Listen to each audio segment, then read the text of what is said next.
안녕하세요. 코리아그룹입니다. 작물을 재배하면서 연면 시비는 병해충을 방지하기 위해서 모자란 양분을 보충하기 위해서 꼭 필요한 작업입니다. 하지만 이 연면 시비를 잘못하면 잎이 타버리거나 떨어지고 성장을 제대로 하지 못하면서 수확량과 품질이 크게 저하됩니다. 오늘은 연면 시비 시 주의사항에 대해서 말씀드리도록 하겠습니다. 첫 번째로는 중복살포 피해인데요. 연면 시비를 다 하고 나서 약재가 남은 경우에 이미 연면 시비를 한 곳에 다시 살포를 하는 경우가 생각보다 많은데요. 이 괜찮은 경우도 있지만 이렇게 중복 살포를 하시는 경우에는 약해 발생 확률이 상당히 높아집니다. 특히 많은 약재를 혼용하거나 침투 유행성이 강한 약재를 중복 살포하는 경우에 더욱 약해 가능성이 높습니다. 중복 살포하지 않도록 주의하셔야겠고요. 그리고 다음은 재사용하는 경우인데요. 방금 말씀드린 중복 살포와 이제 반대되는 경우인데 남은 약재를 두었다가 나중에 다시 사용하는 겁니다. 이렇게 하시는 경우에는 농약의 경우 전용 성분이 분해되면서 살충 살균의 효과가 떨어져서 방제가 제대로 되지 못할 수도 있고요. 그리고 농약, 영양제 등에 혼용한 경우에도 화학 반응이나 미생물의 작용으로 이제 변질이 되면서 효과도 떨어지지만 약해를 유발할 수 있습니다.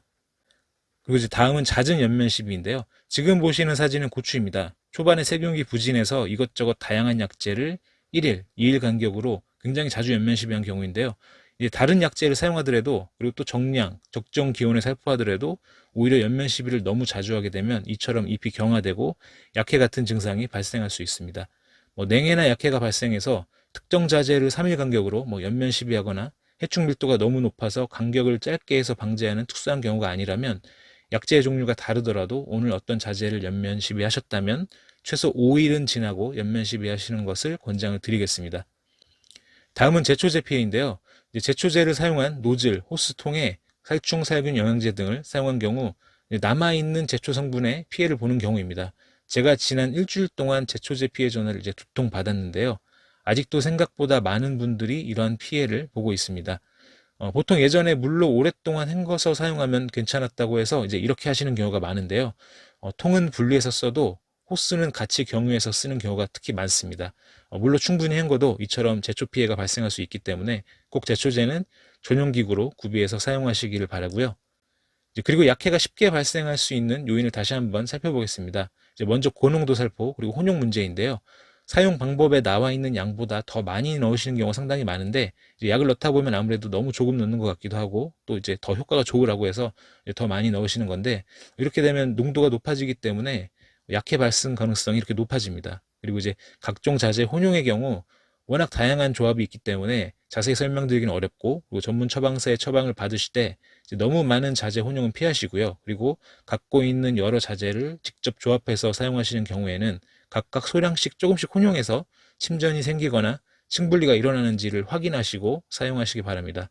지금 500리터나 1톤 탱크 같이 많은 양의 혼용해서 하시면 혼용이 잘 되는지 확인하기가 어렵기 때문에 이렇게 조금씩 혼용해서 확인을 해보시기 바라고요. 그리고 고온기 연면살포인데요. 고온기에는 물만 잘못 줘도 피해를 줄 수 있습니다. 30도가 넘어가면 연면 시비를 금해야 하는데요. 이제 여름 고온기에는 오전부터 온도가 높게 올라가기도 합니다. 30도가 넘지 않더라도 오전 살포하고 나서 금방 기온이 30도가 넘어가기도 합니다. 즉 약해 발생 가능성이 높아질 수 있기 때문에 고온기에는 이른 오전 새벽에 치시던가 아니면 저녁에 치시는 게 좋겠습니다. 그리고 침투 이행력이 높은 약재는 단독 살포에도 경우에 따라서 약해 발생 소지가 있기 때문에 살포하시는 시간대 온도 그리고 타 자재와의 혼용 여부에 더욱 신경을 써서 살포하셔야 합니다. 그리고 이제 생육이 좋지 않을 때에는 잎의 두께가 얇아져서 약해 발생 가능성이 높아지는데요. 이때도 약해가 발생하지 않도록 너무 많은 약재 혼용을 금하시고 그리고 살포하는 시간대, 온도 등을 고려하셔야 합니다. 그리고 토양 수분이 부족한 경우에도 기공이 잘 열리지 않아서 살포 효과도 떨어지지만 반대로 약해 확률은 높아집니다. 연면 시비하시기 전에 토양 수분이 부족하지는 않은지 확인해 보시는 것이 중요하겠습니다. 그리고 여기 말씀드렸던 요인과 더불어 잎에 살포된 약액이 늦게 마를 때에도 약해 발생이 증가하게 됩니다. 약액이 빨리 마를 수 있도록 확산제를 혼용하시거나 확산제 혼용이 안 되는 경우라면 좀 미세하게 살포할 수 있도록 하시는 게 도움이 되겠습니다.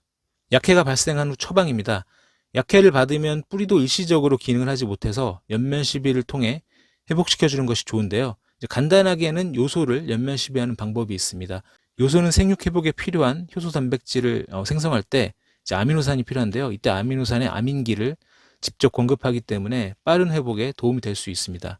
요소는 더 진하게 공급할 수도 있지만 물 20리터에 요소 40에서 60g 정도 5일 간격으로 2회 이상 연면 시비 해보시고요. 그리고 이제 더욱 효과적으로 약해를 극복하는 방법으로는 알게나 아바나뚜 처방을 권해드리겠습니다. 이 사진은 아까 말씀드린 제초제에 의한 피해를 받은 곳인데요. 피해가 심해서 이곳은 알게와 아바나뚜를 혼용해서 처방했습니다. 처방 후 5일이 지난 모습입니다. 제초제로 인해 발생한 피해가 상당 부분 회복된 모습이고요. 이 사진은 고추 잎인데요. 초산 칼슘과 농약을 잘못 혼용해서 발생한 약해였습니다.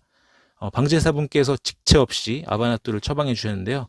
5일 후의 모습입니다. 자세히 보시면 약해를 받았던 흔적들이 아직 많이 남아있지만 굉장히 많이 회복된 모습을 보이고 있고요. 이처럼 약해가 발생했을 때 즉시 빠르게 처방하시는 것이 매우 중요하고요. 약해가 발생한 곳의 세포 조직이 완전히 괴사하기 전에 빠르게 이런 생리활성제나 아미노산제 계통을 이제 처방해 주시면 그만큼 회복할 확률이 올라갈 수 있습니다.